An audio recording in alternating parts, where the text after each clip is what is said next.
Right. So I don't need to believe, I don't have the luxury of disbelief about this. You know, it is my job to speak with people in different levels of government and the military and pilots. And, you know, look, man, I don't have the luxury of disbelief.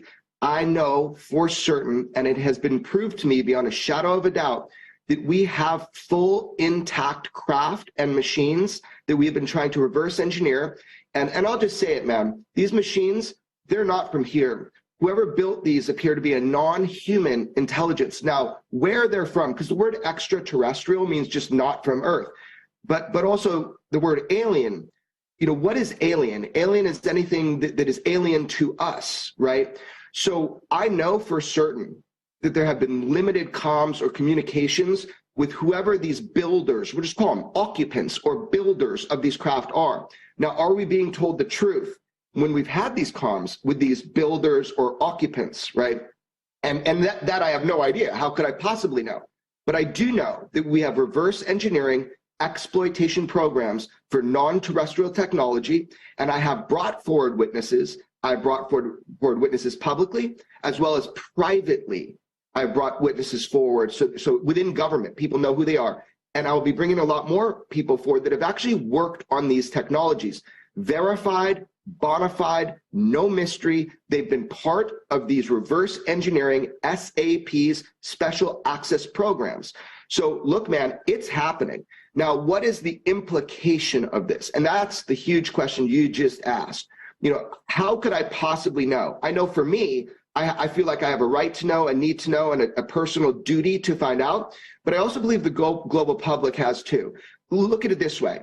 If our universe, if the fabric of our reality, if the nature and the topography of what we understand to be real is vastly different than what we are being told, and that is known by certain parties, from mathematics and physics and material science to just the idea that we are not alone in the universe, and not only that, but we have had contact for a long durational period. Maybe we can't trust those we've had contact with. That's a big deal. Now, the reason for the secrecy, dude, this is like so obvious once you really grasp it. It's so simple. This technology can be weaponized. We're talking about weapons of mass destruction. The actual propulsion system in these craft are gravitational.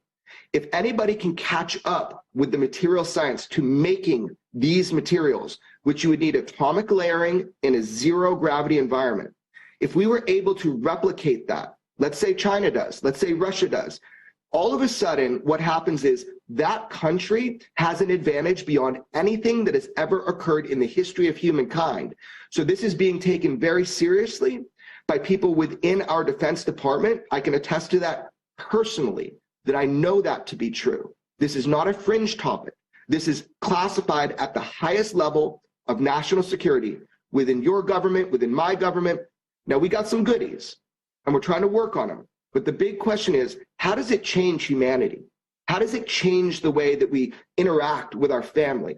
How does it change the way that we prioritize our jobs, our work, what we do with our life? Once we learn that we are part of a bigger ecosystem, a cosmic ecosystem, and that distance and space and time is irrelevant to travel, it changes the way that we deal with fossil fuels. It changes the way that we deal with our basic understanding of interfacing through electronics and communications. It changes everything, and it changes it now. We are slow to grow. That is true about humanity. We are slow to grow. But the thing is, we're smart, we're capable, and we do grow. It's time they open the books on the UFO topic.